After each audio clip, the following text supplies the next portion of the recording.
त्रैलोक्यनाथ जिन पुण्यविवर्धमान स्वामी गतोऽस्मि शरणं चरणं द्वयं ते स्वामी गतोऽस्मि शरणं चरणं द्वयं ते स्वामी गतोऽस्मि शरणं चरणं द्वयं ते। बोलिए त्रैकाल वर्धित त्रैलोक पूज्य विश्वमाते पंच परमेश्वरी भगवान की जय हो। थोड़ा अच्छे से लगाओ चक्कर। बोलिए आदिनाथ तीर्थंकर श्री आदिनाथ भगवान की जय हो। बोलिए चिंतामणि मोहन जोशी पार्श्वनाथ भगवान की जय हो। विश्व मंदिर वर्तमान जी शासन भगवान महावीर स्वामी की जय हो। परम पूज्य आचार्य श्री आदि सकल महावीर जी महावीराज की जय हो। परम पूज्य आचार्य श्री विमल साहब जी महावीराज की जय हो। परम पूज्य नमस्कार आचार्य श्री समति साहब जी महावीराज की जय हो। महाराज भगवान हे गुरुवरी आप मेरे मोक्ष का आधार हो। हे गुरुवरी आप मेरे मोक्ष का आधार हो। आप नैया आप सागर आप नैया आप सागर आप ही प्रतिवार हो। हे गुरुवरी आप मेरे मोक्ष का आधार हो। मम शास्त्र शब्द परम श्रद्धेय महाराज भगवान देवदास शास्त्र आचार्य गुरुदेव श्री सुंदर साहब जी महावीराज की जय हो।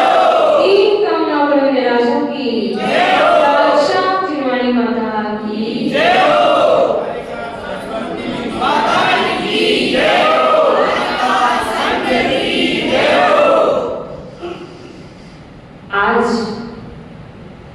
कुछ विशेष लोगों का पुण्य उदय में आया कि चलो आज वाणी सुन लेते, चलो आज हम भी देख लेते हैं कि जिनवाणी जो जिनेंद्र प्रभु की वाणी है, जो वीतराग प्रभु की वाणी है, वो कैसी है। चलो आज हम भी देख लेते हैं वह जिनेंद्र प्रभु की वीतराग वाणी में अमृत झर रहा है या नहीं झर रहा।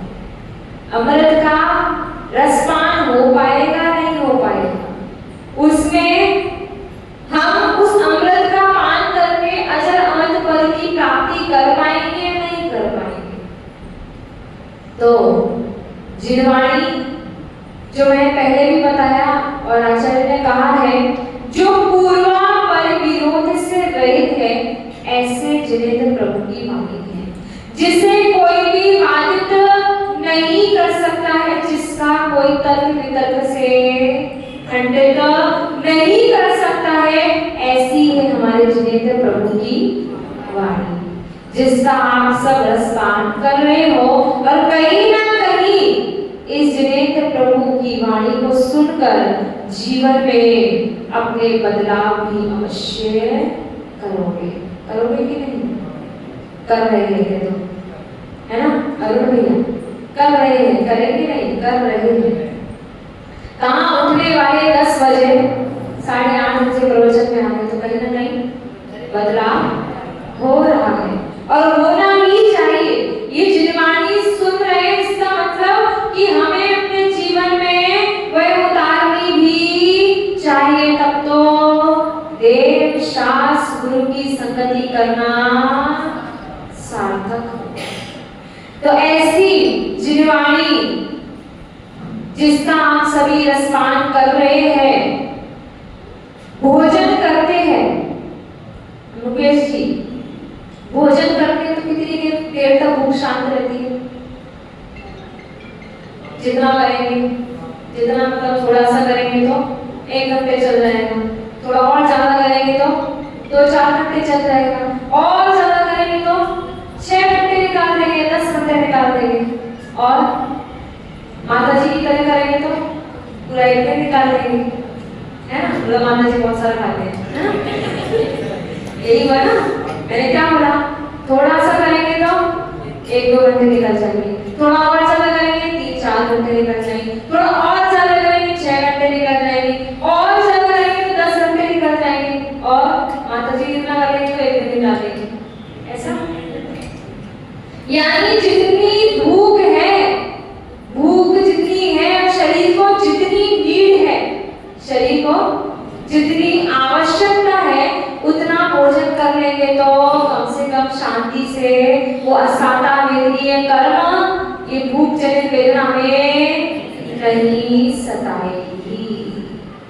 लेकिन यहाँ पर ये जिनेंद्र प्रभु की अमृत में वाणी का अगर रसपान करेंगे तो जन्म जरा मृत्यु जैसे महारोगों का विनाश हो जाएगा, 18 दोषों का नाश हो जाएगा। हम भगवान के दर्शन करते हैं, किसके करते हैं? भगवान। कौन है भगवान? भगवान किसे कहते हैं? सच्चे देव कौन है? जो सर्वज्ञ हितोपदेशी और वितरागी होते हैं। सुनील जी बाबरी, कौन है आप? सच्चे देव कौन है? सच्चे आप कौन है? आप यानी भगवान। सच्चे भगवान कौन है?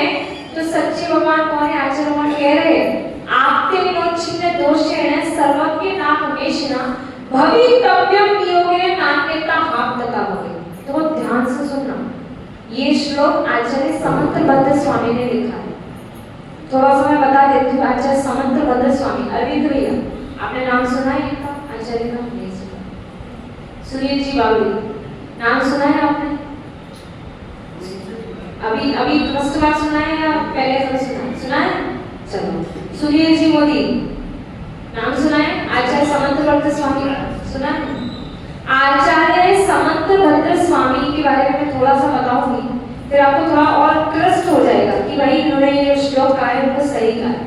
तो आचार्य समंतभद्र जो स्वामी थे, उन्होंने बाल्यावस्था में दीक्षा ले ली। अशोक जी, बाल्यावस्था में दीक्षा ले ली। अब दीक्षा तो ले ली, अब दीक्षा लेने के बाद कहते हैं ना, जब नियम ले लेते हैं तब परीक्षा होती है। जिस दिन रात्रि भोजन का त्याग करते हैं उस दिन भूख ज्यादा लगती है। और हम लोग क्या घर में रहते हैं तो घर में भाई कुछ ना कुछ रखा ही रहता है, भोजन कुछ ना कुछ खाने की चीज रखी ही रहती है। तो क्या होता है, जिस दिन रात्रि भोजन क्या किया उस दिन ज्यादा इच्छा होती है। जिस दिन बाजार की वस्तु का त्याग किया उस दिन ही गौरव भैया बोले चलो आज चलो भैया, चलो आज हम घूमने चलते हैं बाजार का खाने। जिस दिन त्याग किया था उस दिन ही मूड बना, उस दिन ही छुट्टी मिली, उस दिन ही फ्री हुए।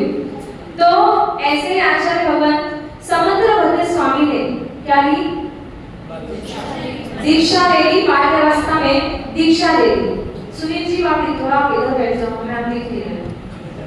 आपको आप दिख रहे हैं, हमें नहीं दिख रहा।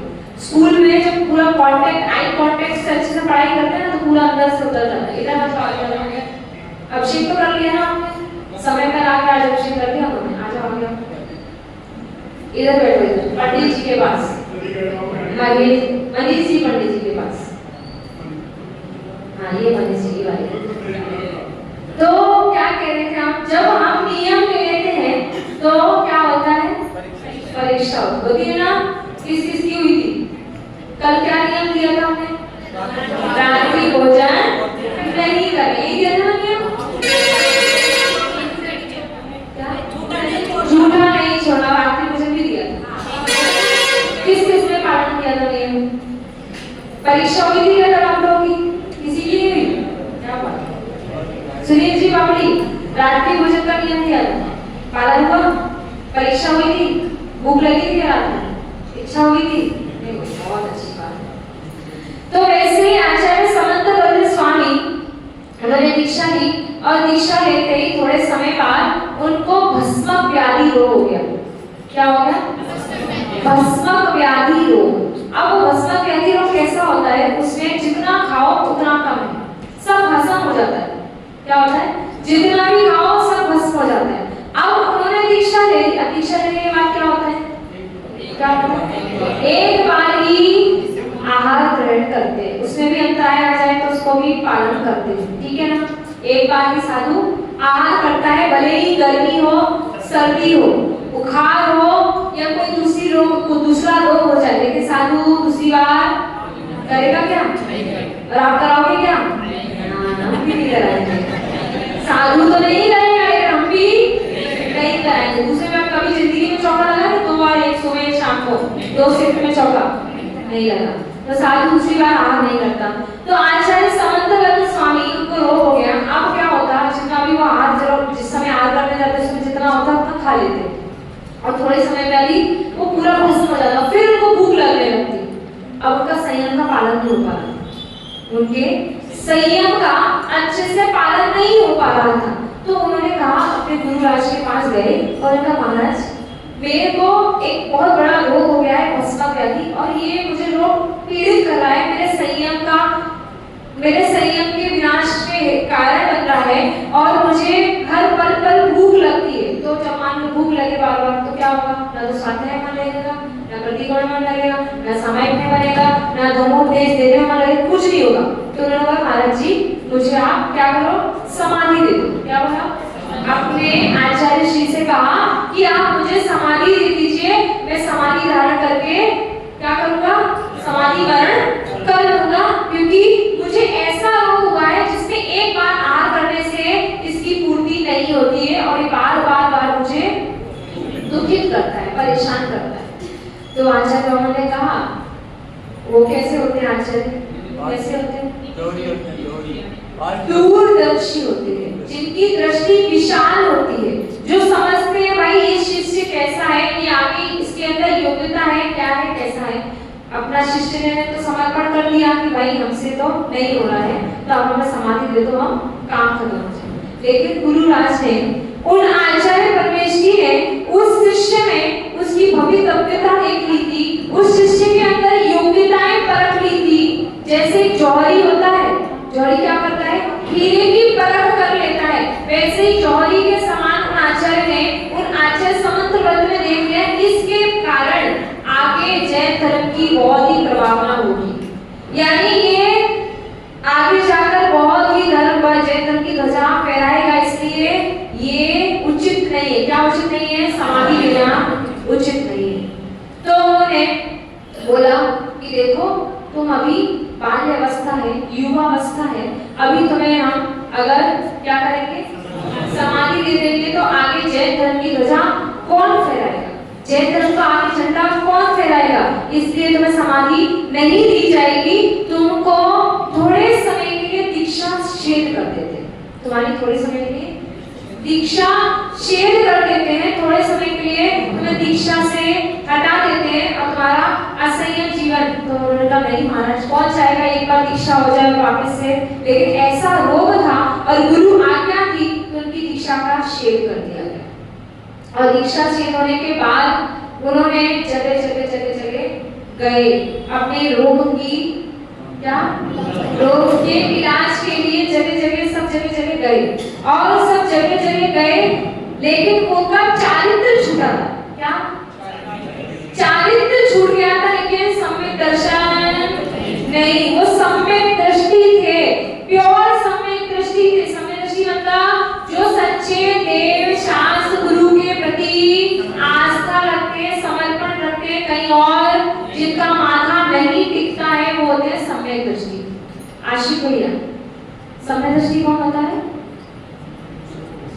जो केवल सम्यक दृष्टि होता है, जो केवल अपने सच्चे देव शास्त्र गुरु के अलावा किसी और के आगे मस्तक नहीं टिकते हैं, वो होते हैं सम्यक दृष्टि के व्यवहार सम्यक दृष्टि। तो वह सम्यक दृष्टि थे, उनका श्रद्धान दृढ़ था, हमारा तो नहीं है। हम तो कैसे हैं? इधर भी कैसे वो लोटा होता है ना, वो कौन सा मेहंदी का लोटा है, बिना मेहंदी का लोटा,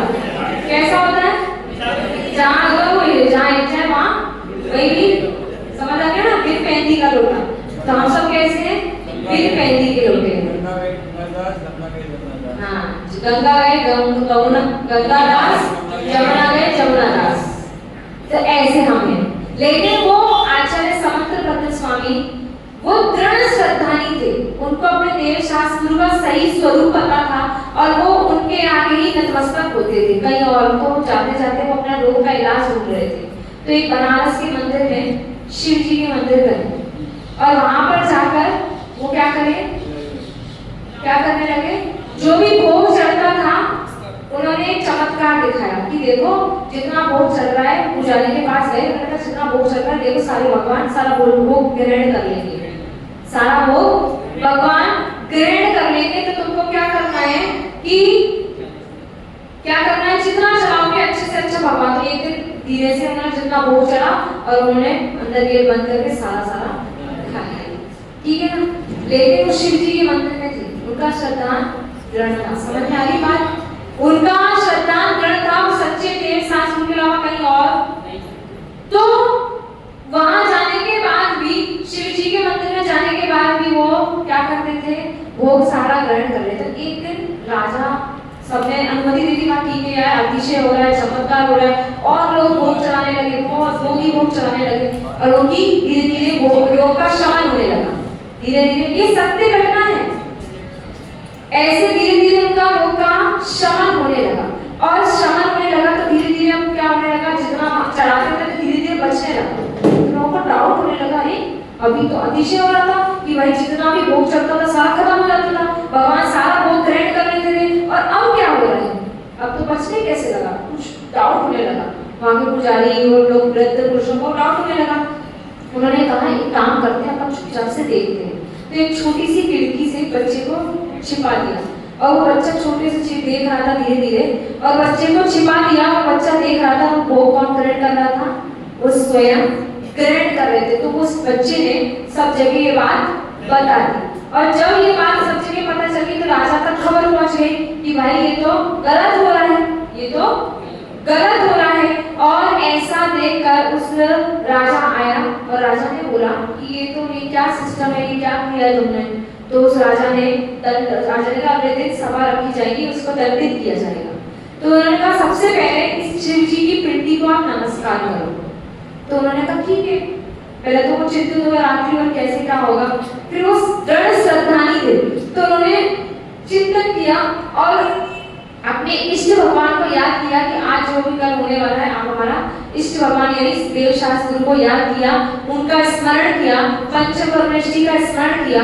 और उन्होंने अगले दिन जब सभा रखी गई, राजा भी आया और सारे उस नगर के जो भोग चढ़ाते सब आए, भाई ये क्या है, अब तो उसको दंड मिलना चाहिए। तो राजा ने सबसे पहले कहा तुम इसको नमस्कार करो, ये हमारे भगवान हैं, आप इन्हें नमस्कार करो। तो उसने कहा देखो मैं तो नमस्कार कर लूंगा, मुझे कोई दिक्कत नहीं, मैं तो नमस्कार कर लूंगा, मुझे कोई भी दिक्कत नहीं है, लेकिन मेरे नमस्कार को ये भी सहन नहीं कर पाया। तो क्या किया राजा ने उस मिट्टी को किससे बांध दिया? सांकड़ों से उस मिट्टी को जोड़कर खंभों से ऐसे करके दोनों साइड से बांध दिया कि कहीं कुछ हो ना जाए, मतलब हो सकता कुछ हो नहीं जाए। तो उस मिट्टी को पूरा बांध दिया और बांधने के बाद क्या हुआ? बांधने के बाद उस जब जैसे ही समंतभद्र स्वामी ने अपने इष्ट भगवान को याद किया और स्वयंभू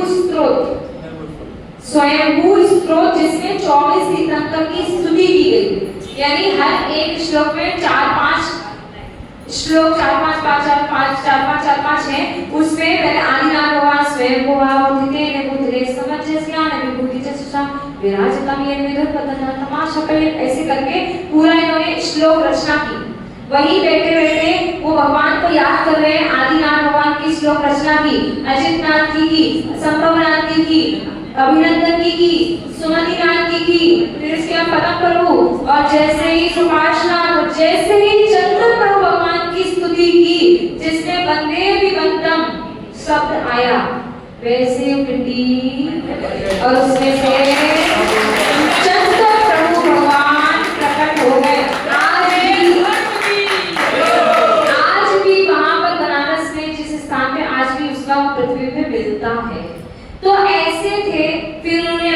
का शमन हुआ, रोग का शमन होने के बाद उन्होंने पुनः दीक्षा ग्रहण की और उन्होंने बहुत ही बड़े बड़े महान ग्रंथ लिखे। ये बहुत पुरानी बात है, ऐसे बहुत पुराने उन्होंने बहुत से ग्रंथ लिखे। उसमें कहा है रत्नकर श्रावकाचार्य, वो रत्नकर श्रावकाचार्य आचार्य समंतभद्र स्वामी द्वारा लिखा गया। इन्होंने बहुत ही रचनाएं की, बहुत ही ज्ञान का प्रचार प्रसार किया। ऐसे आचार्य भगवंत के द्वारा लिखा गया है शास्त्र, कौन सा? रत्नकरण श्रावकाचार्य। कौन सा शास्त्र सुनील जी? रत्नकरण श्रावकाचार्य। रत्नों का पिटारा, रत्न यानी रत्न, करण यानी पिटारा, रत्नों का पिटारा ऐसा रत्नकरण श्रावकाचार्य, श्राव को आपके लिए लिखा गया है।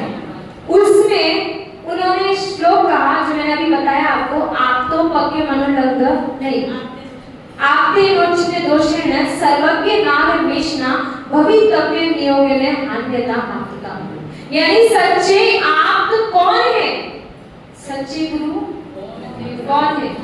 सच्चे भगवान कौन है? तो उन्होंने कहा आपते नोचने दोषेण सर्वज्ञ नागमेशना। इस लाइन में आ गया आपते नोचने, यानी जिन्होंने 18 दोषों को नष्ट कर दिया। आपते नोचने दोषेण सर्वज्ञ, सर्वज्ञ है, आगमेशना यानी हितोपदेशी है, जो वीतरागी है, जो सर्वज्ञ है, जो हितोपदेशी है। आपते नोचिन्न दोषेण सर्वज्ञ नागमेशना भवितव्यं नियोगेन हन्नान्यता आपतता। यानी अगर ये गुण जिनमें है वो तो भगवान है, और जो ये गुण जिनमें नहीं है वो भगवान नहीं हो सकते। मेरी भावना पढ़ते हो? किस किस को आती है मेरी भावना? सुशील जी नहीं आती। क्या है मेरी भावना में? जिसने राग द्वेष कामादि जीवे सब जग जान लिया, सब जीवों को मोक्ष मार्ग का निश्चय हो उपदेश दिया। इस दो लाइन में वीतरागी सर्वज्ञ हितोपदेश किया। उसके बाद क्या करें? बुद्ध वीर जिन हरि हरि ब्रह्मा या उसको स्वाधीन कहो, भक्ति भाव से प्रेरित हो चित्त उसी में लीन रहो। कह रहे हैं कि राग द्वेष नष्ट हो गए, जिनके जो वीतरागी है, जिनमें सर्वज्ञपना स्थापित हो गया है, जो हितोपदेशी है, वही हमारे जिनेन्द्र प्रभु हैं। और चाहे वो बुद्ध हो, वीर हो, ब्रह्मा हो, विष्णु हो, कोई भी हो, मैं सबको नमस्कार करो। लेकिन ये 3 गुण होने चाहिए, वो होते हैं सच्चे देव। समझ आई बात? उतर रही गले से? नहीं उतर रही, कुछ लोग तो नहीं उतर रही। सही है ना आशिक भैया? नहीं उतरेगी एकदम से। ये अनादि काल के संस्कार हैं, जो विपरीत हमारी बुद्धि, विपरीत सोच बनी हुई अनादि संस्कार एकदम से नहीं उतरने वाले हैं। मैंने जैसे कहा ना, मैला कपड़ा है, एक बार में धो के साफ हो जाएगा क्या? नहीं होगा, धीरे धीरे समय लगेगा। क्या लगेगा? समय लगेगा। कागला जी, कपड़े मैले हैं, साफ करोगे एक बार हो जाएगा? नहीं होगा, थोड़ी ज्यादा मेहनत लगेगी, तो एकदम से तो नहीं होगा। लेकिन अब हमको क्या करना है? अनादि काल की भूल को दूर करना है। वरना जैसे कहते हैं ना कि पहले श्रद्धान करो। क्या करो? पहले श्रद्धान करो, और जब आपको श्रद्धान हो जाएगा तो भगवान ने जो जो कहा आप सब मानोगे। और जब तक श्रद्धा नहीं है तब तक होगा क्या काम? पहले विश्वास, आपको किसी व्यक्ति पर विश्वास हो जाता है, फिर वो कुछ भी बोले आप क्या करोगे? मान लोगे ना। लेकिन विश्वास पहले, श्रद्धा, आस्था, समर्पण, जब ये चीज हो जाएगी तो हमारे जिनेन्द्र प्रभु जो जो कहेंगे आप तुरंत मान लोगे। लेकिन हमें श्रद्धा किस पे होता है? किस पे होता है? चमत्कार पे तो होता ही है। और किस पे होता है? डॉक्टर। डॉक्टर अगर कह दे कि आपकी तबीयत खराब हो रही है, आपको शुगर है, ये आपको बीपी लो हाई रहता है, ऐसे जो भी डॉक्टर आपको कह दे कि आपको क्या करना है? पानी बॉईल करके ही पीना है। कैसे? पानी को गर्म करके पीना है। किसने बोला? डॉक्टर में। तो क्या करोगे? बस अभी से, आज से क्या, अभी से पानी एक गिलास जो भी पिएंगे पानी गर्म करके ही पिएंगे। किसने बोला? और माता जी बोल देते, अरे माता जी बोलते प्रवचन में, अरे वो हमारी दुकान 9 बजे का टाइम है, वो खुलने का नहीं, हो नहीं सकता है, बहुत सारे काम लगे हैं, ऐसा है वैसा है, फलाना ठिकाना, कितने सारे हम। लेकिन उसी जगह माता जी से हम परिचित हो गए हैं, माता जी अपनी लगने लग गई है, अब तो माता जी आप जो बोलो वो कर देंगे। सही है ना? सही है ना?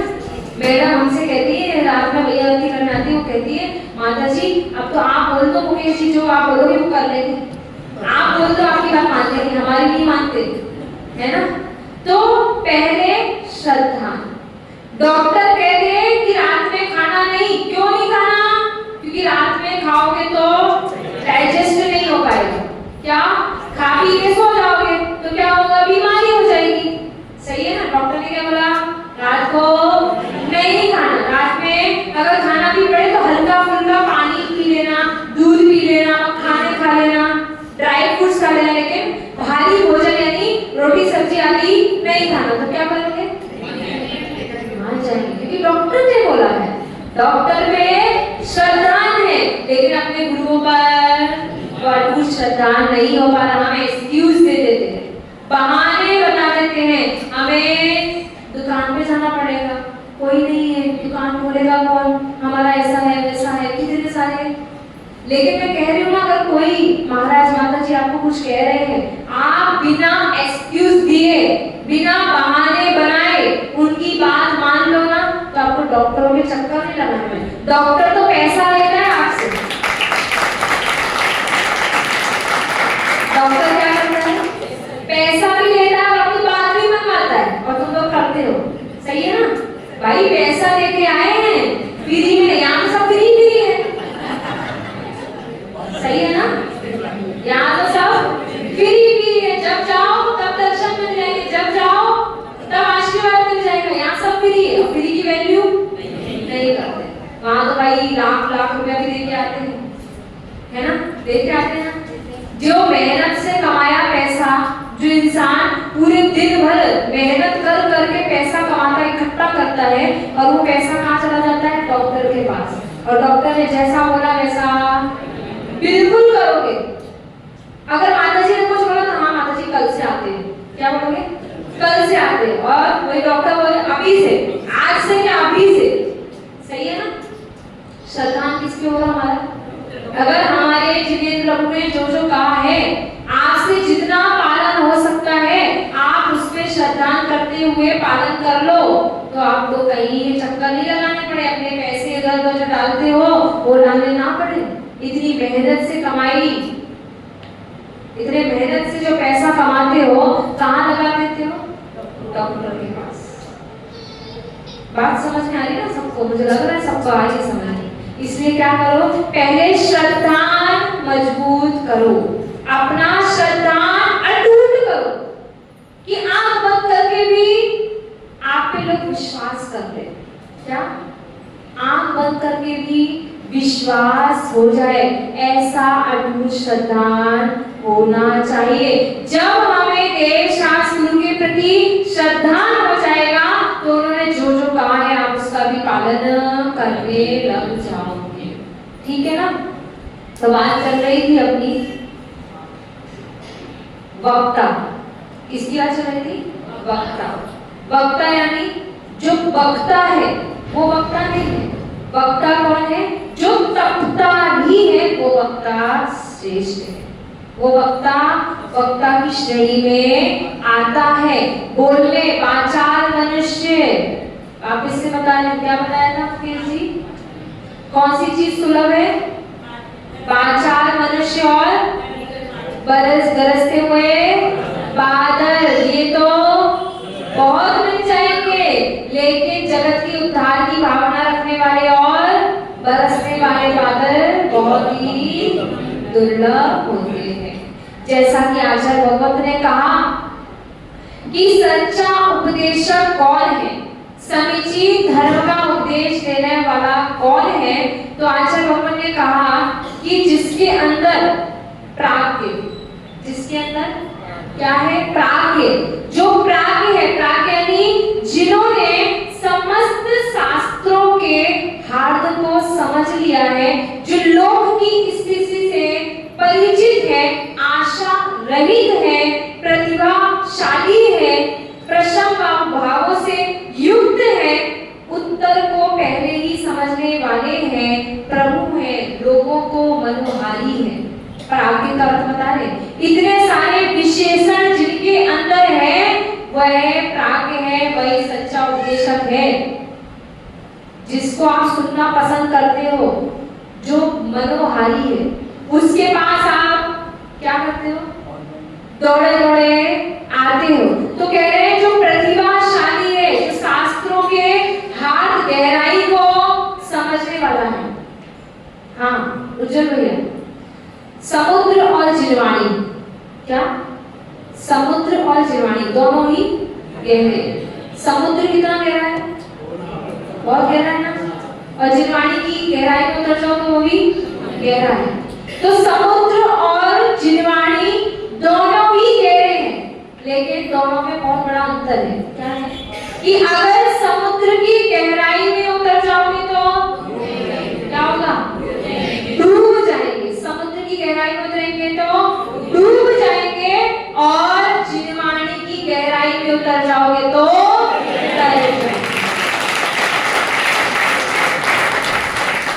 इसलिए हम सबको जिनवाणी की गहराई में उतरना है, समुद्र की गहराई में नहीं जाना। लेकिन हम क्या करते हैं? समुद्र स्पेशल कहाँ जाते हैं? गोवा।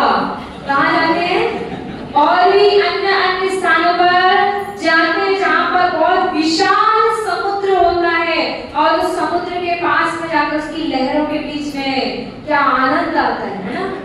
आनंद आता है।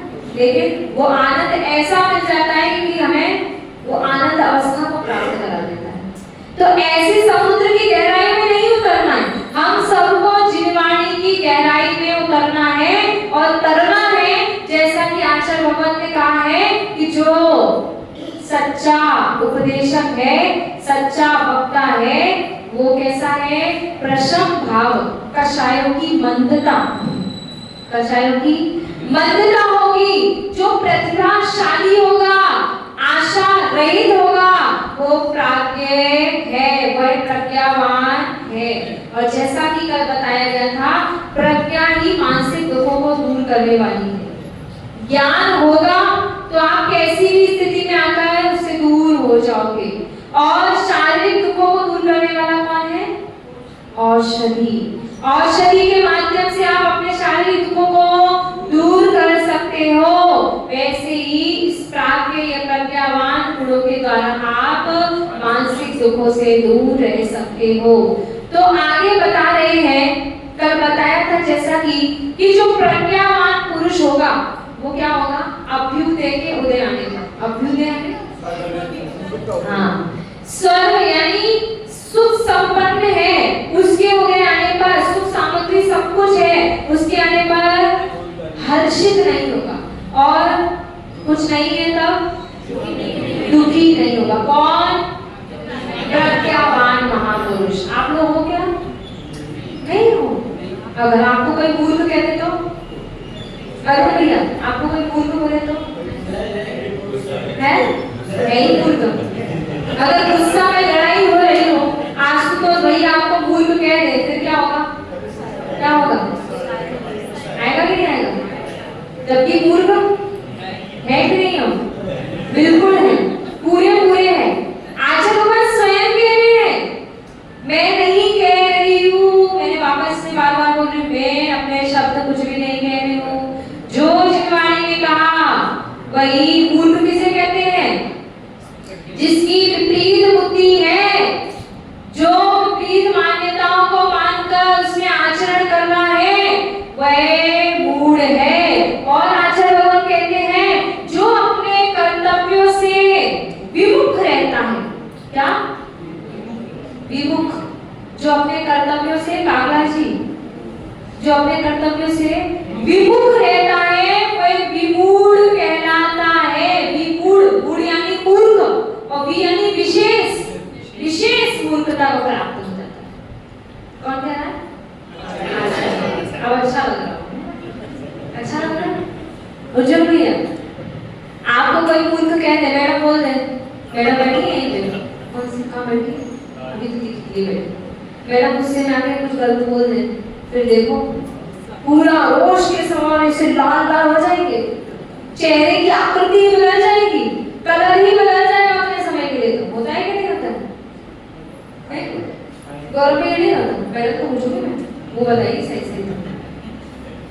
तो यहाँ पर कह रहे हैं कि जो व्यक्ति प्रज्ञावान है वह क्या करता है, वो भजन है, सुख आते हैं, सुख आते हैं, सुख आते हैं, दुख आते हैं,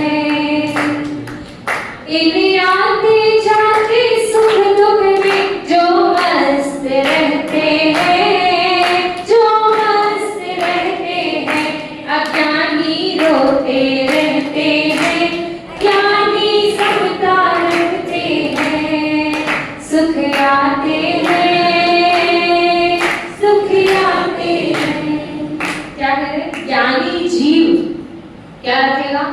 सुख और दुख दोनों पे आने पर समता को धारण करेगा, और अज्ञानी जीव रोने लग जाएगा, आकुल व्याकुल हो जाएगा। इसलिए हम सबको ज्ञानी पुरुष बनना है, हम सबको क्या करना है? समता भाव को धारण करना है, हम सबको मूढ़ बुद्धि छोड़ना है। कोई हमको कुछ गलत बोलते तो देखो फिर उसने दो बोले हैं, क्या कितने सुनाओगे? चार ही, चार से ज्यादा भी हो सकते हैं। मतलब अगर किसी ने दो शब्द बोले तो हम उसको डबल जवाब ही देंगे। चुप, कल बात चल रही थी, सुनने के लिए कितने कान दिए? बोलने के लिए फिर क्या करते हो? भगवान ने भी ऐसी रचना की है, कैसी रचना की है? कान कितने हैं? दो, किस लिए है? सुनने के लिए। मुंह कितने दिए हैं? एक, किस लिए? बोलने के लिए। कितना बोलना? कम बोलना, ज्यादा सुनना। लेकिन क्या करते हो? ज्यादा बोलते हो और कम सुनते हो।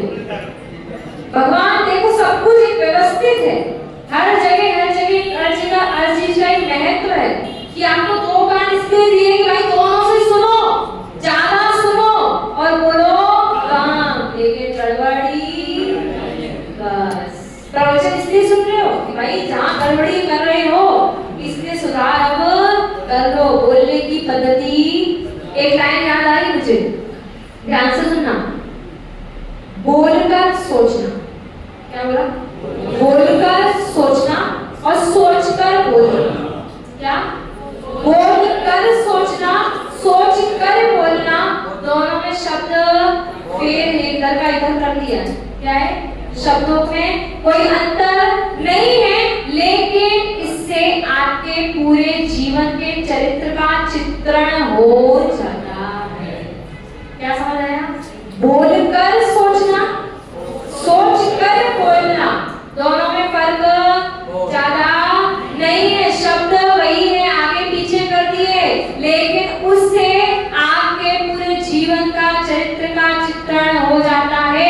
आपका व्यक्तित्व बता देता है कि आप कैसे हो। इसलिए क्या करना है? बोलकर सोचना है। क्या करना है? सोचकर। पहले सोचो फिर बोलो। लेकिन क्या करते हो? अब जो गड़बड़ी करते आ रहे हैं ना, अब क्या करना है? सुधार करना है। ठीक है ना? जो करते आए हैं वो हमारी भूल थी, और जो भूल को स्वीकार कर लेता है वही श्रेष्ठ व्यक्ति होता है। इसलिए आप अपनी भूल को स्वीकार करें। गलती हुई है तो तुरंत हाथ जुड़ जाने चाहिए, क्षमा मांगो, क्षमा भाव, गलती हो गई। जबकि हम क्या करते हैं? गलती अगर हो जाए तो छिप जाते हैं, छुपा लेते हैं। नहीं, आपसे गलती हुई है तो आपके अंदर गलती का एहसास हो जाना, यही सबसे बड़ा प्रायश्चित है। क्या है? यही सबसे बड़ा प्रायश्चित है। अगर आपकी गलती हो गई तो गलती को स्वीकार कर लो, और जो गलती को स्वीकार कर लेता वो पुनः गलती नहीं कर इस प्रकार अपन ने समझा, बहुत सारी चीजें समझी और अवश्य इन सब चीजों को अपने जीवन में उतारने का प्रयास करेंगे और विशुद्धि बढ़ाएंगे, कर्मों का क्षेम होगा और फिर कर्मों का क्षेम होगा तो अवश्य ही सम्यक दर्शन की ओर अग्रसर होंगे। बोले परम पूज्य आचार्य गुरुदेव सुंदर सावजी महाराज की जय हो।